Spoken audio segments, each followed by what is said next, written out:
Espace TV, le 22h.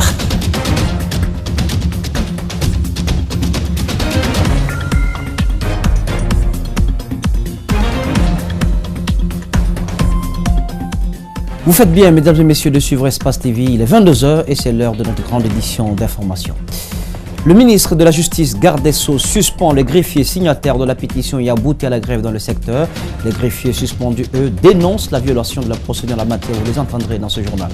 Nouvelle saisie de cocaïne à l'aéroport international de Conakry-Bessian l'espace de 2 semaines. Cette fois, ce sont 2200 grammes de cocaïne qui ont été saisis grâce à la vigilance, notamment des services des douanes. Et puis cette polémique, la Guinée a-t-elle voté pour le trio nord-américain au détriment du Maroc dans l'organisation de la Coupe du Monde 2026? Le représentant guinéen Antonio Soare crie au scandale et soutient avoir voté pour le Maroc. Mais la toile s'enflamme et dénonce le vote guinéen. Les 5 signataires de la pétition de grève des greffiers sont suspendus par le ministre de la Justice, garde des Sceaux, pour faute lourde. Les concernés dénoncent le non-respect de la procédure en la matière et ils comptent poursuivre leur mot d'ordre de grève jusqu'à la satisfaction de leurs réclamations. Malik Sangana Kamara, Abouakadine Kamara. C'est ce mercredi que l'arrêté de suspension a été signifié. Ces 5 greffiers suspendus par le ministre de la Justice pour, dit-on, faute lourde, contestent la procédure et établissent un lien entre la sanction et leur mouvement de grève. Cet arrêté de suspension est illégal, il ne respecte aucune procédure, ni même le droit du contradictoire du subordonné. C'est seulement un acte d'intimidation du ministre. Bon, la liaison que nous pouvons faire, c'est que tous les greffiers de la République de Guinée sont solidaires derrière nous pour suivre le mot d'ordre de grève que nous avons lancé depuis le 8 juin 2018. Donc, comme les greffiers observent ce mouvement, c'est ce lien que nous pouvons établir entre notre suspension et vraiment la grève. Déclenchée depuis le 8 juin dernier, cette grève des greffiers paralyse les audiences dans les tribunaux du pays. Pour ces grévistes, il faut obligatoirement la satisfaction de leur plateforme revendicative qui se résume à 4 points essentiels. Le premier point, le paiement des indemnités et primes de tous les greffiers en chef, des greffiers et des secrétaires de greffe. Le deuxième point, la mise en place de la commission administrative paritaire, qui est notre conseil de discipline pour éviter les sanctions administratives illégales, comme nous sommes sur l'objet aujourd'hui. Et le troisième point, c'est l'institution d'une formation professionnelle continue pour tous les greffiers. Et le dernier point, qui est le quatrième, c'est le reclassement effectif de tous les greffiers en chef et des greffiers qui ne sont pas reclassés dans la hiérarchie A de la fonction publique. La suspension des 5 membres du mouvement ne pourra faire échouer cette grève, martèle-t-il. S'ils pensent qu'en suspendant les 5 greffiers, représentants des greffiers, qui réussira à faire taire les greffiers, le mouvement des greffiers, ils se trompent. Et ils ne contribuent ici qu'à la radicalisation du mouvement, qu'à l'enlisement de la crise qui se trouve aujourd'hui au ministère de la Justice. Les greffiers sont déterminés à aller jusqu'au bout, mais jusqu'au bout. Pour les rétablir dans leurs droits, ils ont constitué leur défense pour annuler l'arrêté du ministre qui les suspend de leurs fonctions. Dans le dossier du rapport d'audit provisoire sur l'Office guinéen de publicité, il y a un nouveau rebondissement. Le directeur général du cabinet Eventus Guinée, cité parmi les sociétés ayant perçu des paiements de l'EGP, apporte des précisions. Il est indiqué que le cabinet Eventus Guinée aurait perçu un montant d'environ 4 milliards 200 millions de francs guinéens. Une accusation que rejette le directeur de ce cabinet en la personne de Moussa Djomessi, que notre équipe de reportage a rencontré ce mercredi. Makisso Lamelsila. Selon le rapport d'audit, le cabinet Eventus aurait encaissé un montant de 4 milliards 686 millions 831 141 francs guinéens. Les précisions du directeur d'Eventus ne corroborent pas. C'est une allégation et c'est la première fois que j'apprends que l'OGP ait mentionné le nom du cabinet Eventus ayant perçu un montant de 4 milliards. Si le montant d'environ 4 milliards n'est donc pas perçu par Eventus, à combien s'élèverait le reliquat du cabinet?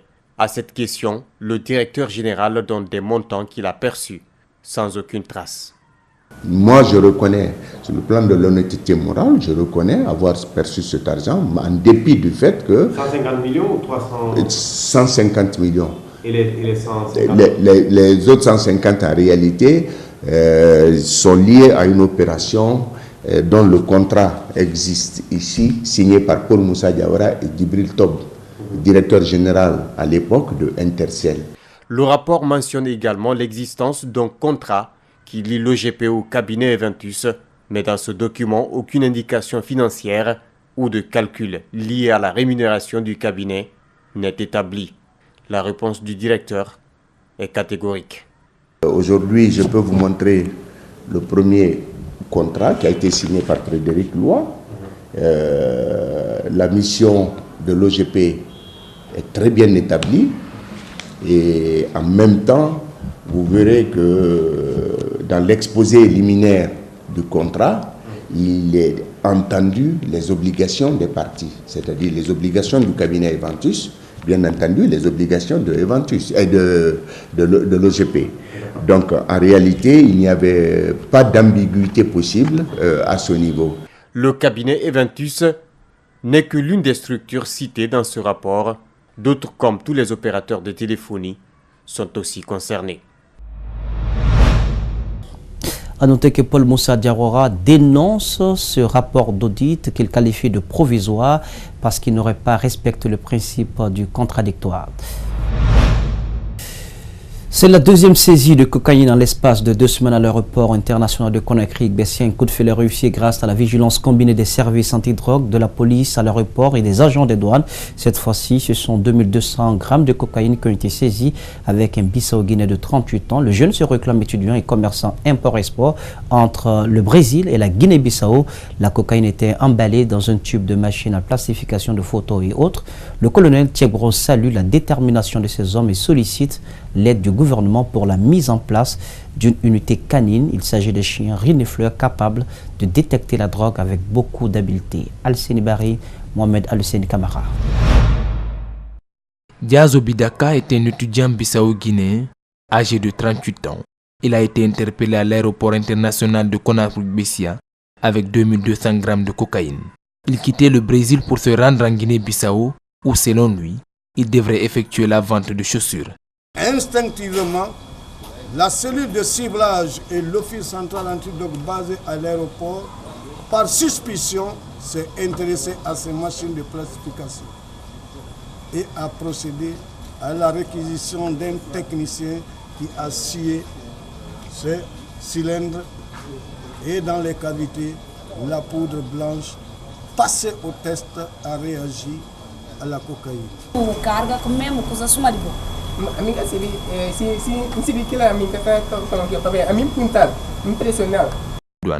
Dans les deux cas, c'est le même mode opératoire. La dissimulation dans les cylindres, la drogue en provenance du Brésil, le présumé se qualifiant d'étudiant. Et ce qui a attiré notre attention aussi, c'est que c'est le même mode de dissimulation dans les machines de plastification. Et à partir même de l'usine, il a été appréhendé à partir de l'aéroport de Gbessia. Il doit avoir des complices en Guinée et nous sommes en train de mener, les enquêtes sont aux aguets, nous sommes en train de mener les enquêtes pour remonter, parce que notre but, ce n'est pas seulement d'arrêter, c'est de démanteler le réseau. Autant dire que les moyens des services de l'antidrogue manquent. La plupart des saisies de stupéfiants se font par intuition ou par suspicion, raison pour laquelle le colonel Thiebro invite les autorités à équiper son service, mais surtout à la création d'une unité canine. Mais si c'est les chiens dressés pour ça, qu'on appelle brigade canine, ça va nous faciliter encore davantage de travail. Mais il faudrait que tout le monde soit vigilant. On soit vigilant, on redoute la vigilance encore, et pour que pas mal de choses comme ça tombent dans nos mains. A noter que le présumé dealer a indiqué que c'est un ami qui lui a remis les bagages et qu'il ne savait pas qu'il contenait de la drogue. L'humanité a célébré la journée internationale de sensibilisation à l'albinisme sous le thème « Faisons briller notre lumière sur le monde ».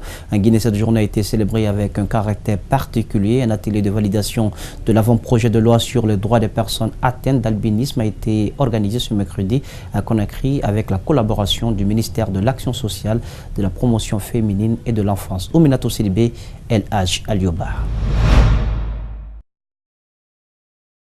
Cette loi qui sera validée cette journée devrait permettre une meilleure intégration de cette couche vulnérable au sein de la société et atténuer ainsi les abus dont elle est victime. Son adoption permettra aux albinos de Guinée d'être à l'abri de multiples marginalisations. Cette loi spécifique sur les personnes atteintes d'albinisme est une première en Afrique. Sa promulgation en Guinée et son adaptation par d'autres pays aideraient ainsi les albinos d'être à l'abri des mutilations et autres assassinats dont ils sont victimes suite à des croyances erronées. Ils pourront ainsi faire briller pleinement leur lumière à travers le monde en ayant une vie digne, sécurisée et épanouie. Pour ce faire, je vous exhorte, Excellence Madame la ministre de l'Action sociale, d'être le porte-voix des personnes atteintes d'albinisme, afin que cet avant-projet de loi qui attendait depuis près de 20 ans dans les tiroirs puisse enfin être adopté par l'Assemblée nationale et promulgué par le chef de l'État.